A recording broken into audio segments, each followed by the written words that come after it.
Hey everyone, today I just wanted to talk a little bit about how I personally save money. Now, before you ask why should I listen to this guy's advice, I'm not Warren Buffett or I'm not a millionaire, but I am 21 years old and I have a conservative income, and if I were to estimate how much I can save this year, I'd probably be somewhere between 15 and 20,000. So if that sounds like a little bit better than what you're able to do, maybe some of my advice might be a little bit helpful. And also, another thing to think about when talking about saving money is there's two sides of it. One side is reducing your spending, and one side is increasing your income. Today, I'm just going to talk about the reduction of spending. So I might make another video about how to increase your income at some point, and I'm still on that journey myself, so maybe that's something I'll share once I get to that point. But I think I'm still making a conservative income. It's under six figures. I think I'm doing okay at this point in my life, but I still do want to get better. That's going to be another subject for another time. Today we're just talking about spending reduction.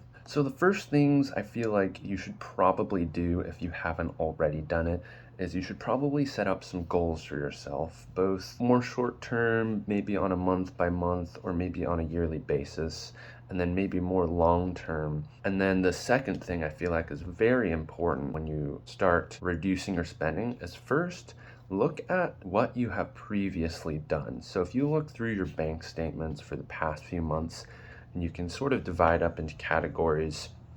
Obviously, living expenses is something that you might have less control over, but what I particularly would like you to look at are discretionary spending habits, food spending, so you can sort of get a gauge at where you are currently. As you go through the other subjects or the other categories of spending, it'll help you look at where are the opportunities in your own spending habits where you can cut back the most and potentially save the most money. So one particular aspect of spending is obviously you need to buy food. We all need food to live, and so this is a very necessary item that you're going to have to spend some money on. Now, the way I've done it, I don't know if I necessarily would say that everyone should do this, and I think not everyone would necessarily enjoy doing this, but when I moved out of my parents' place, I went to the grocery store and I looked and really nitpicked every single item, and I calculated the number of calories per dollar spent, and I basically was figuring stuff out that way. But if I were to summarize some sort of general principles that could help more people save money, I would probably say eat out less, because eating out is probably one of the most expensive things you can do to get food. But also, something similar to eating out sometimes is if you buy food, even from the grocery store, that is pre-made. Things is already prepared for you, or even very easy to make items. Some of the microwavable items are more expensive. But as I said, probably if you're eating out, that's going to be the biggest saving opportunity that you can make, is to eat out less or to cut it out entirely if you really want to save more money. The other general principles when you go grocery shopping that help you save money is generally you want to make your own food and prepare your own food, so you definitely are going to want to learn how to cook. And so I've developed my own few basic recipes: pasta, spaghetti, tomato sauce, and probably some sausage sometimes added to that. I personally feel like I need a balance of grains, vegetables, and protein. So that's kind of how I like to personally do it. So another meal that I make all the time is rice, chicken, and broccoli. And that's kind of like I know that's a very common college or maybe bodybuilding meal, but I've really figured out how to do it the way that I like it. And that can be another thing that I think some of you guys might enjoy, is just figuring out the way that you like it to be prepared. You might actually enjoy that process of cooking and learning how to cook some things in a particular way. And then lastly, in food, probably the thing that'll also help you save money is just buying the store brands, not the name brands of everything. So for example, I know if I were to look at potato chips, I oftentimes buy the Walmart brand potato chips, and I think their party size right now is going for like $3.12 or something, which to me, I'm a little upset because the price went up. But if you look at the Doritos brand, it's probably $5 or $6, and yeah, it's whatever, it's a $3 difference. But over time, that adds up because if I eat, let's say, 12 bags of chips in a year, 3 times 12, well, I saved $36 just based on my chips. And that also applies to, pasta, whether I go Barilla or the Great Value pasta, or buying the organic chicken, or just the Walmart basic chicken, or whatever. So another category that affects spending, this one is probably the most important, but also oftentimes can be the hardest to control. At least in a short period of time, it is a harder expense to control, and that's shelter. So something I would actually kind of recommend for a lot of people is to continue to live with their parents, especially if they're young.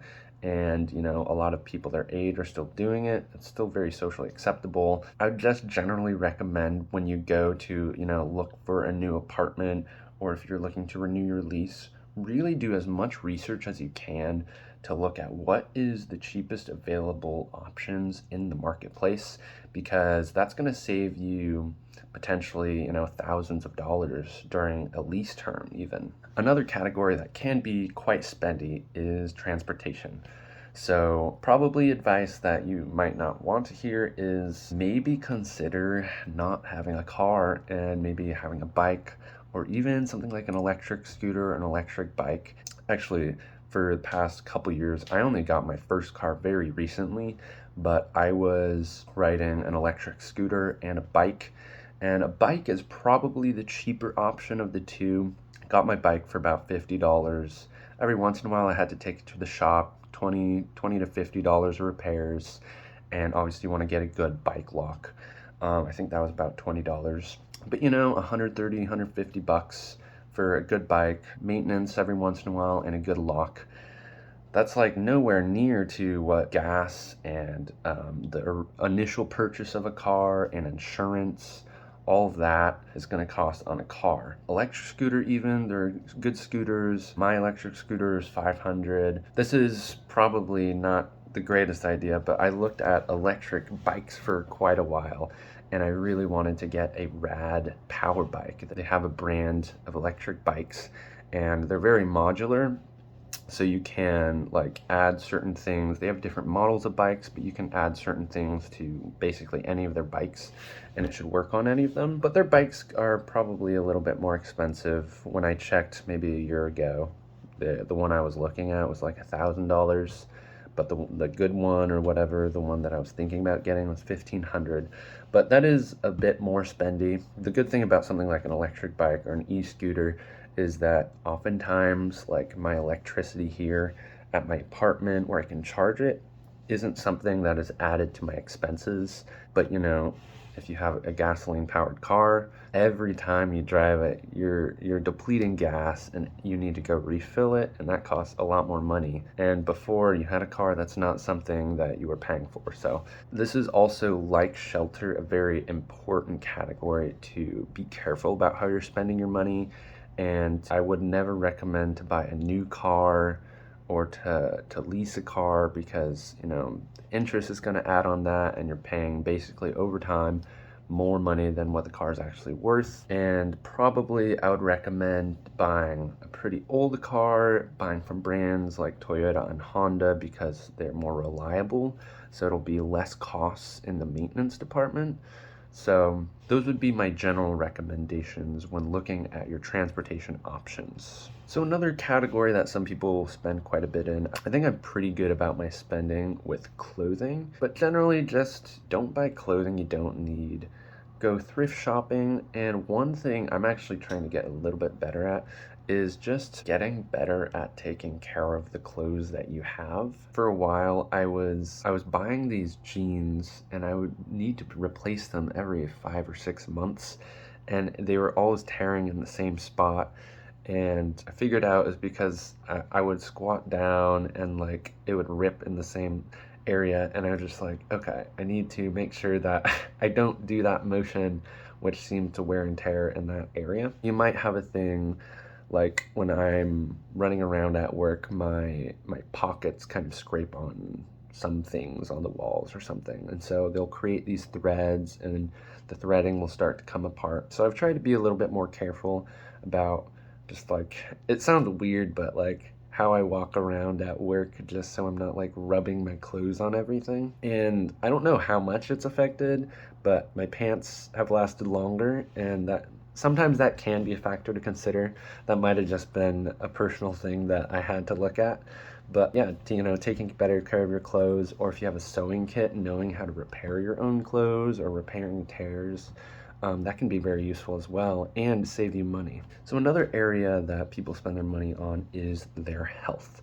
And especially if you are young, what I would recommend is to adopt a long-term vision. There's the saying that an ounce of prevention is worth more than a pound of cure. You should really consider the time you spend and the types of food you eat and the exercise that you do with your body really makes a huge impact on your body later in life, and making the right choices now, even just a little bit. So one thing I'm working into my own workout routine is a 7-minute cardio session. And I hate cardio, but I love doing research on longevity and health. And I was listening to a podcast by Peter Attia and cardiovascular training, and one of the things that he mentioned, I can't really explain it as in depth as he does, but basically what I took away from it was that your health of your cardiovascular system has a very high correlation with the longevity and the quality of your life, especially later in your life.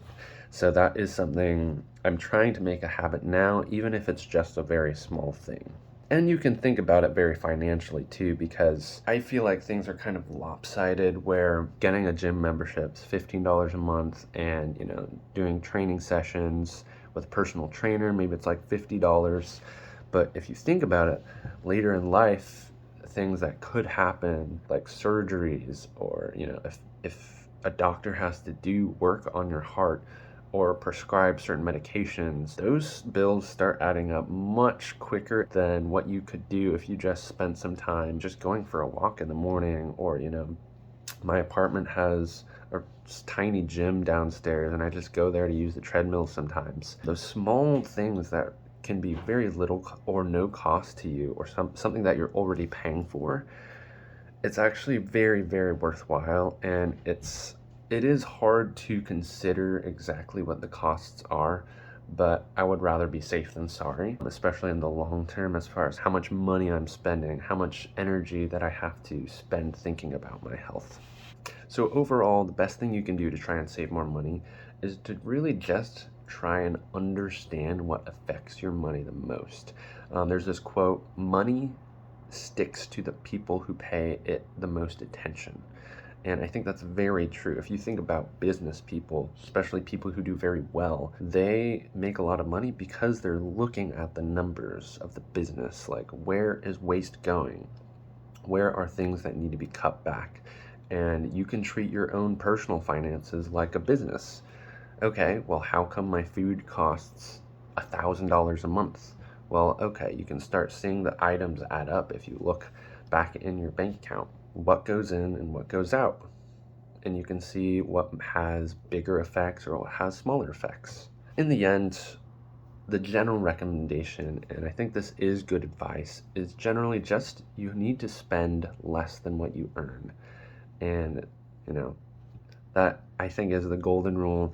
I've learned a lot from people like Graham Stephan, and he really lives by that rule. There's kind of a lot of ways, I think, to think about money.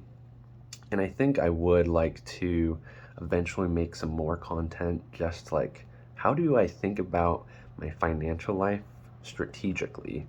And I think that's going to be it for this video. Hopefully you learned a little bit about how to save money. Let me know what kind of other topics or what other directions you guys would be interested in me taking things with money. If you enjoyed the video, let me know, and I'll see you guys in the next one.